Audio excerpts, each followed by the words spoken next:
Good morning, student. Today we are going to know how the respiration is carried on or how the respiration is done in a plant organism and which types of respiration are present over there. So, first of all, we know about how the respiration is going on.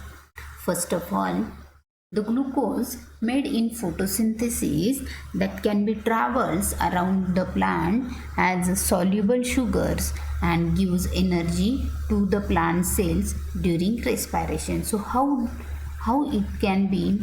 For that purpose, the first stage of respiration is glycolysis, which spelled glycolysis means lysis means spilled and glycose means glucose.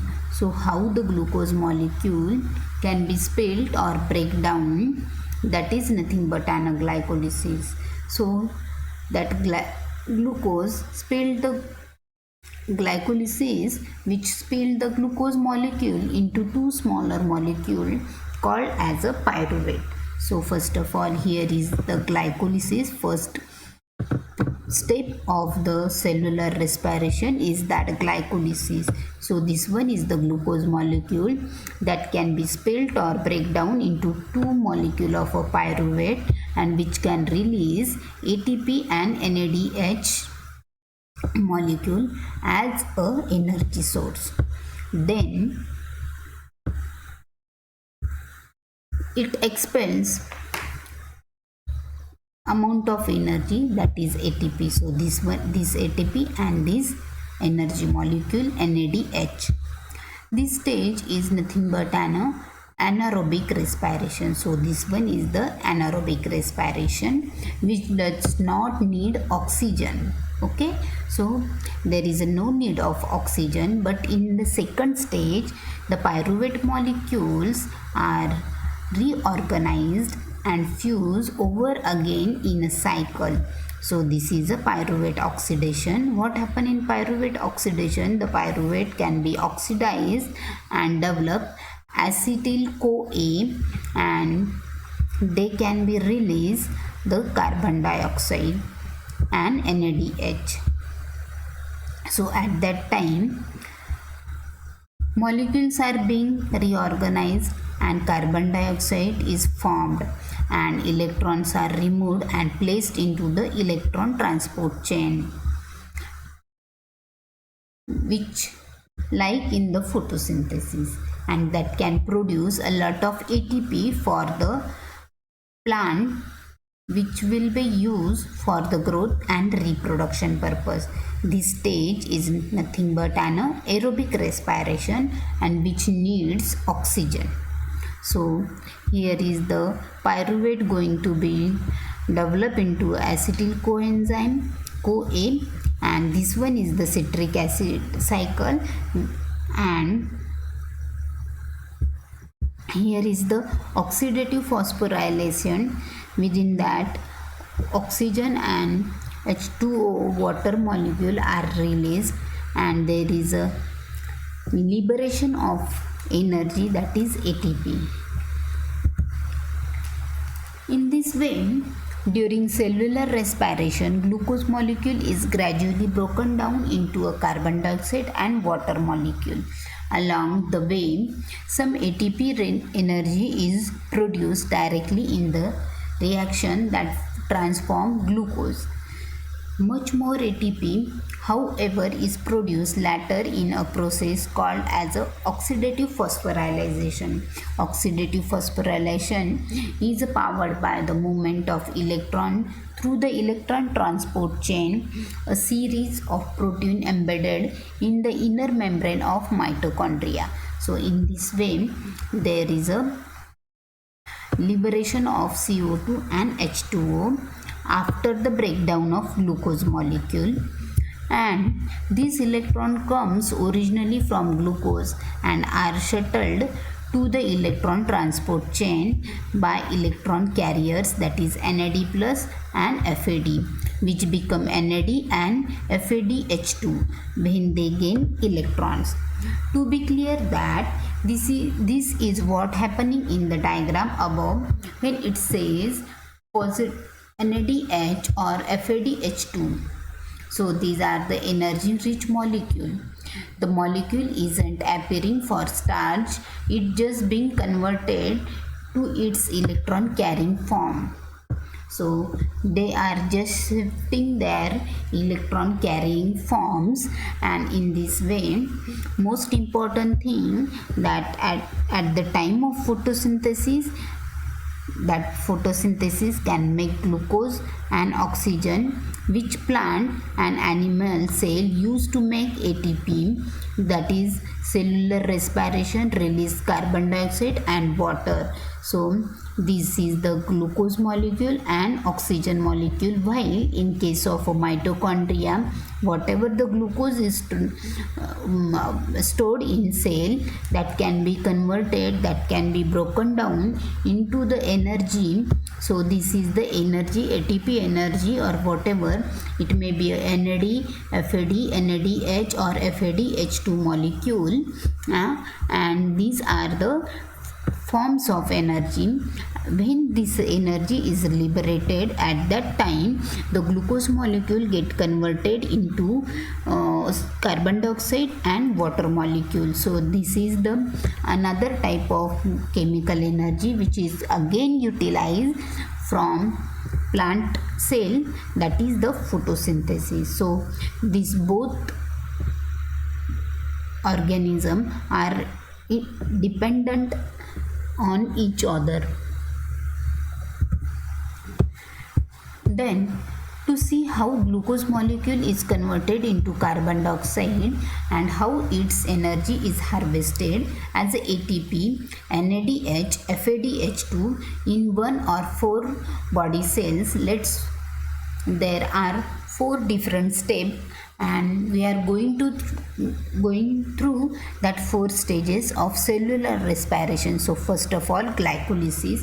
Glycolysis is a glucose 6 carbon sugar. That sugar undergoes a series of chemical transformation, and at the end it gets converted into two molecules of pyruvate. So here is the glycolysis, which is the first step of the cellular respiration. Glucose is get converted into two pyruvate molecule and a 3 carbon. That pyruvate is a 3 carbon containing organic molecule. In this reaction, ATP is made and NAD positive is converted into NADH. So this is all about a glycolysis. Then there is a second step, that is a pyruvate oxidation. In this step, each pyruvate forms glycolysis, goes into the mitochondrial matrix. So this is the mitochondria and this is the mitochondrial matrix. In the innermost compartment of mitochondria, there is it converted into 2 carbon molecule bound coenzyme A, and that is known as a acetyl-CoA. That is, a carbon dioxide is released and NADH is generated. So in this way, in this pyruvate oxidation, carbon dioxide get released and NADH, which is a type of energy rich molecule, that is also get generated over here. Then third step is nothing but an citric acid cycle. So within that citric acid cycle, acetyl-CoA made in the last step combines with a 4 carbon molecule compound and goes through a cycle of reaction, and then ultimately regenerating the 4 carbon starting molecule. ATP, NAD and FADH2 are produced and carbon dioxide get released. So in this way, there is a different type of energy rich molecules are get released. And last one, that is oxidative phosphorylation. Within that, NADH and FADH2 made in other steps that deposit their electrons in the electron transport chain turning back into their empty forms NAD positive and FAD, that is the energy losing compounds, which again becomes energy rich compound. As the electron move down the chain, energy is get released and used to pump protons out of the matrix, forming a gradient. So in this way, proton flow back into the matrix through an enzyme called ATP synthetase, which making ATP. And at the end of the electron transport chain, oxygen accepts electron and takes a proton to form water. So in this way, there is a release of energy molecule, there is a formation of water molecule. So in this way, at a cellular level, the respiration is going on, and glycolysis can take place without oxygen in a process called a fermentation, which is the other stage of cellular respiration called as anaerobic respiration or fermentation. This pyruvate oxidation, the citric acid cycle, and oxidative phosphorylation require oxygen in order to occur. Then the only oxidative phosphorylation use oxygen directly, but the other two stages can't run without oxidative phosphorylation. So the four stages of a respiration are going on in this way, but at last the respiration creates some outcomes. So the outcomes of cellular respiration is that the plant takes in glucose and oxygen, which gives out carbon dioxide and water, as well as energy rich compound.